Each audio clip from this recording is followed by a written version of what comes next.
Da igreja, com a graça e a paz de nosso Senhor e Salvador Jesus Cristo. Amém? Amém. Vamos abrir nossa Bíblia hoje na epístola do apóstolo Paulo aos Colossenses, capítulo 1, e nós vamos ler uma oração paulina que está do versículo 9 até o 12. Colossenses, capítulo 1, do 9 até o 12.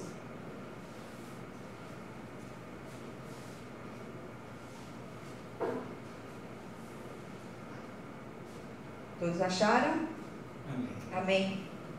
Então diz assim a palavra do Senhor: por esta razão também nós, desde o dia em que o ouvimos, não cessamos de orar por vós e de pedir que transbordeis de pleno conhecimento da sua vontade, em toda a sabedoria e entendimento espiritual, a fim de viverdes de modo digno do Senhor, para o seu inteiro agrado, frutificando em toda boa obra e crescendo no pleno conhecimento de Deus, sendo fortalecidos com todo o poder, segundo a força da sua glória, em toda perseverança e longanimidade com alegria, dando graças ao Pai que vos fez idôneos à parte que vos cabe da herança dos santos na luz. Amém? Amém. Vamos orar. Senhor, nosso Deus e nosso Pai, nós queremos te render graças, porque o Senhor é bom e a sua misericórdia, ela dura para sempre. Quero render graças pelos irmãos que aqui chegaram, oferecer esse culto em ação de graças, pelas bênçãos que estão a caminho, por aquelas que já foram recebidas, e até pelos momentos difíceis que nós estamos passando, Senhor, porque a palavra de Deus diz: em tudo dai graças. Quando nós fazemos isso, Senhor, nós estamos declarando que confiamos naquilo que Tu estás operando, mesmo que nós não compreendamos. Vem falar ao nosso coração através desse texto hoje, em nome de Jesus. Amém. Amém. Glória a Deus. Meus amados, nesses dias a gente tem trazido algumas meditações sobre oração. Há uma necessidade muito grande da gente clamar ao Senhor, da gente orar, da gente interceder uns pelos outros.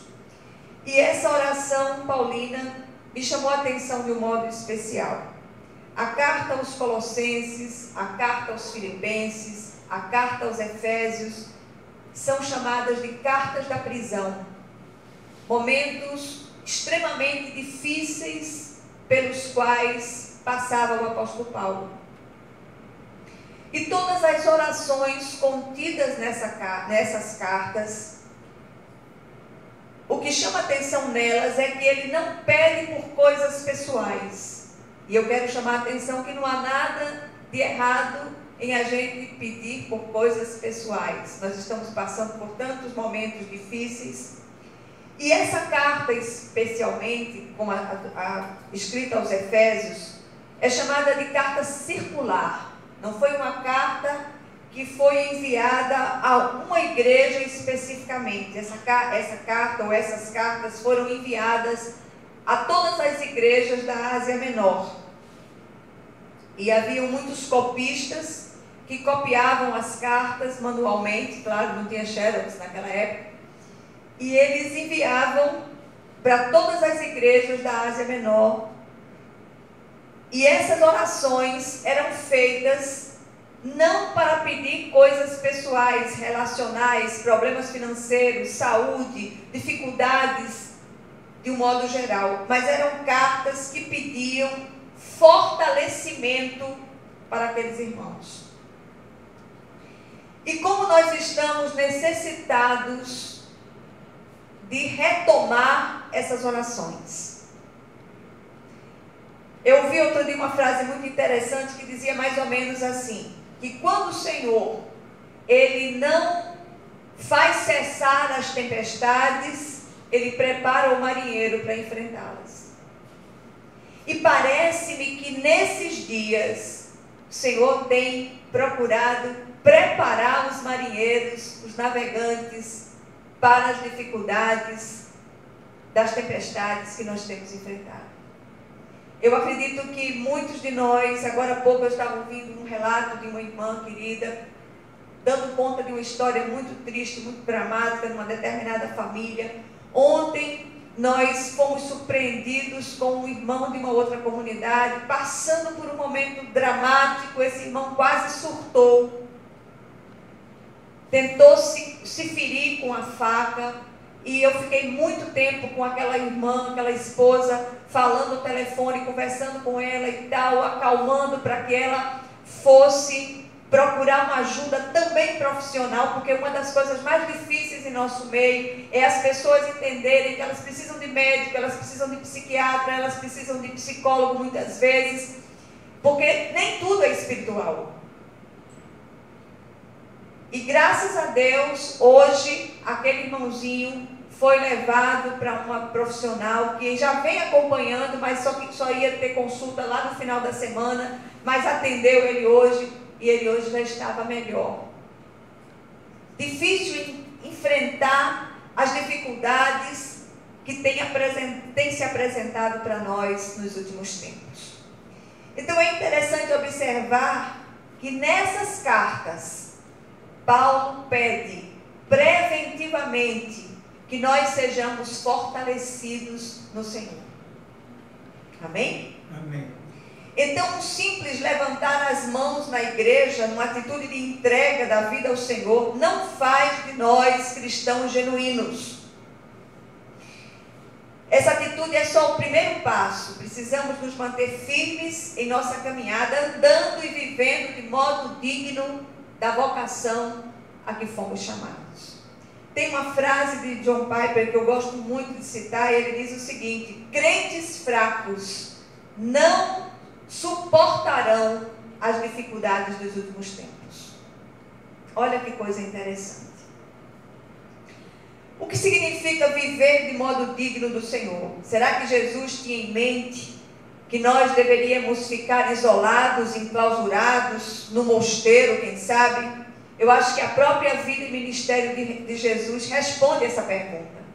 Jesus, ele próprio recebia pecadores, comia com eles, sem precisar praticar as suas obras. E o grande desafio para nós hoje é nos deixar libertos, permanecer libertos daquilo que está acontecendo lá fora, sem, no entanto, deixar de falar com as pessoas, deixar de ter comunhão com elas, deixar de levar a palavra para elas. Nós precisamos fazer isso porque o mundo está ávido por Jesus. A gente tem falado muito no ministério que essa igreja abraçou, que é o Betel Fora dos Muros, a necessidade dessa palavra ir além dos muros da igreja. Nós não fomos chamados para ficar confinados dentro dos muros, mas para sair e anunciar o Cristo, sobretudo com as nossas próprias vidas. O que seria para Paulo esse viver de um modo digno do Senhor? Primeiro, ter uma cabeça sábia. O versículo 9 diz: por esta razão também nós, desde o dia em que o ouvimos, não cessamos de orar por vós e de pedir que transbordeis de pleno conhecimento da sua vontade em toda a sabedoria e entendimento espiritual. Busquemos essa sabedoria, busquemos o entendimento espiritual. Uma das coisas mais difíceis no meio do povo de Deus é a obediência. Nas mínimas coisas. E nós precisamos entender que a obediência é ponto de partida para uma vida de vitória na presença do Senhor. Paulo pede que aqueles irmãos transbordem do pleno conhecimento da vontade de Deus em toda a sabedoria e entendimento espiritual. Precisamos gastar tempo em nossas orações, clamando a Deus por esse entendimento e por essa sabedoria que procedem dele. O Senhor se agradou da oração de Salomão, porque ele não pediu nada além de sabedoria, e o Senhor acrescentou muitas outras coisas. Então, meus amados, quando nascemos de novo e passamos a fazer parte da família de Deus pela fé em Cristo, nascemos com tudo o que precisamos para crescer e amadurecer. Crescer na graça e no conhecimento de nosso Senhor e Salvador Jesus Cristo. Todo cristão precisa ter conhecimento da vontade de Deus, e à medida que andamos com o Senhor, através de sua palavra, essa vontade vai sendo revelada a nós. Paulo não está estimulando os colossenses a buscarem visões ou vozes. Antes ele ora para que aqueles irmãos possam se aprofundar na palavra de Deus. Leiam a palavra de Deus. Busquem a presença do Senhor. Segunda coisa que nós aprendemos aqui com o apóstolo Paulo acerca desse viver de modo digno é ter os pés firmados na palavra de Deus. A parte A do versículo 10 diz: a fim de viverdes de modo digno do Senhor, para o seu inteiro agrado. Os pés firmados na rocha é uma consequência dessa sabedoria, desse entendimento, dessa inteligência espiritual, que leva o cristão a uma obediência prática àquilo que é ordenado pela santa palavra de Deus. Como obedecer ao Senhor, que nós não vemos, se não conseguimos obedecer nem a liderança da igreja? É muito sério isso. A verdadeira sabedoria espiritual deve se refletir na vida diária. Na verdade, para o cristão não existe vida espiritual e vida secular. Tudo tem um caráter sagrado para o cristão verdadeiro. Amém? Amém. Então, o caráter prático da vida cristã deve ser resumido em duas palavras: andar e testemunhar. E esse andar testemunho nos leva a trabalhar para Deus em qualquer lugar que estejamos. Terceira coisa que nos esclarece acerca desse novo andar é frutificando em toda boa obra e crescendo no pleno conhecimento de Deus. Parte B do versículo 10 é ter as mãos ocupadas. Crente precisa estar ocupado. Crente desocupado é uma tragédia. Crente desocupado termina fofocando, termina fazendo coisas que não deve, termina dizendo coisas que não deve. Ocupe-se para que o Senhor seja glorificado através da sua vida, em nome de Jesus. Isso é muito, muito sério. Então, precisamos frutificar em toda boa obra. Trabalhar para o Senhor é um ato adorador. E trabalhar para o Senhor não é só apenas você jogar uma enxurrada de versículos na cara das pessoas. É sobretudo, especialmente, estender a mão, acudir, emprestar seus ouvidos, orar com alguém. Isso é envolver-se efetivamente na obra de Deus. O Senhor diz em sua palavra que a árvore que não dá fruto é cortada e lançada ao fogo. Há muita madeira e palha inúteis dentro das igrejas, esperando que o Senhor ateie fogo nelas. Isso é sério demais. Quarto lugar, precisamos ter as costas fortes para enfrentar as dificuldades. Versículo 11, a parte A: sendo fortalecidos com todo o poder, segundo a força da sua glória. Aqui ele fala de uma excelência moral que devemos ter como alvo. Conhecimento, obediência e serviço precisam estar associados ao caráter moral do Filho de Deus. O cristão precisa ser fortalecido no Senhor para não esmorecer diante das dificuldades da vida. Nem sempre nós vamos ser livrados de passar por elas, mas o Senhor passa junto conosco, nos fortalecendo nele e na força viva do seu poder. Às vezes as pessoas perguntam: olha, você está bem? Eu digo: eu tenho que estar. Eu preciso estar. É na minha força? Não. É na força gloriosa do meu Deus. Ai de mim, se não fosse o Senhor que tem me sustentado com a sua mão direita fiel.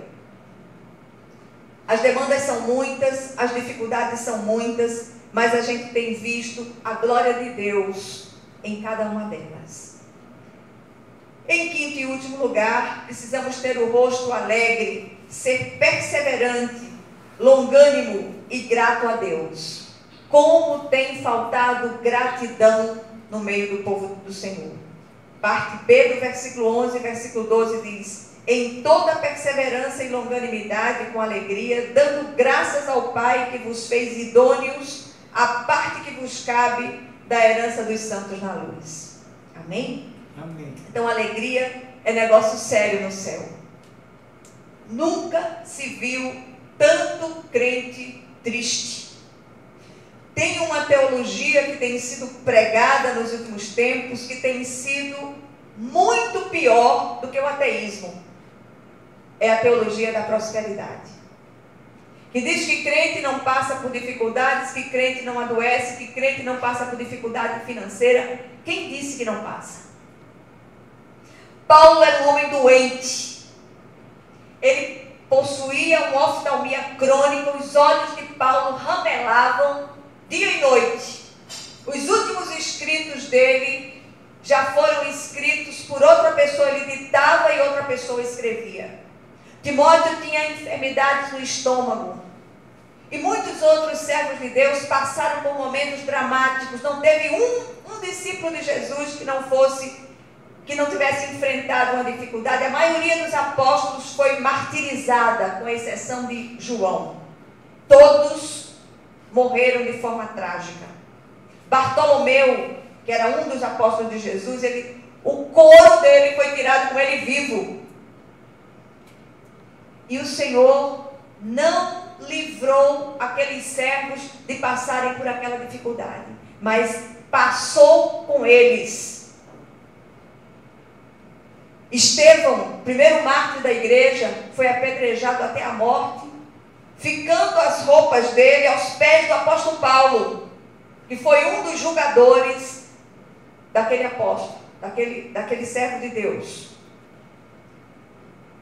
E eu repito, quando o Senhor não faz cessar os ventos e a tempestade, Ele fortalece o marinheiro para enfrentá-los. O que nós aprendemos aqui nessa breve meditação? Em primeiro lugar, precisamos clamar ao Senhor por sabedoria e entendimento espiritual, principalmente para conhecermos a vontade de Deus para nós, dentro das situações que nós enfrentamos. Meu Deus, quantas orações feitas, a resposta foi exatamente o contrário daquilo que eu pedi. E às vezes a gente diz: Senhor, por quê? Aí eu montei a pergunta: para quê? Qual o teu propósito nessa situação, nessa resposta que não veio do jeito que eu queria, que eu tinha imaginado, mas se veio dessa forma, louvado seja o teu nome, Senhor. Glórias sejam dadas a ti. Agora vem e me fortalece. Me enche com a tua presença. Enche os meus espaços, porque de outra maneira eu não darei conta de seguir em frente e continuar testemunhando acerca do Senhor. Nenhum de nós está pronto. Nem o pastor Malta, que é o mais longevo de todos nós, está beirando os 91. Mas nenhum de nós está pronto, porque crente pronto, Deus escolhe. Graças a Deus que ele não está pronto. Segundo lugar, aprendemos que precisamos aprender a orar por firmeza na fé, sobretudo para obedecer aquilo que o Senhor ordena. Mesmo que nós não entendamos, mesmo que achemos que aquilo é injusto, mesmo que nós não concordemos com aquela resposta, com aquela forma das coisas virem para nós, mas que o Senhor nos capacite, nos dê visão espiritual do propósito dele nas situações. Terceiro lugar, precisamos aprender a orar para que nos tornemos frutíferos para Deus em toda boa obra, aonde quer que estejamos. E aí a gente se lembra da nossa irmã Mara, que uma vez compartilhou conosco, que nos momentos mais difíceis dela, são os momentos em que o Senhor mais demanda dela e mais coloca pessoas para que ela possa ajudar. Não é só com a irmã Mara que acontece isso, acontece com todos nós. Mas isso traz o exemplo para a igreja daquilo que nós somos requeridos por Deus. Quantas situações.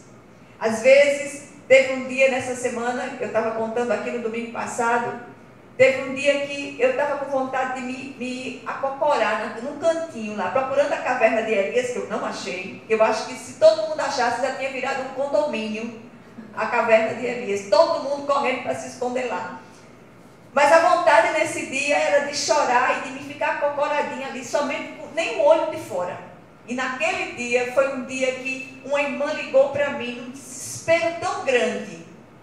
Disse que estava com vontade de morrer. Eu tive vontade de dizer a ela também, mas não disse não.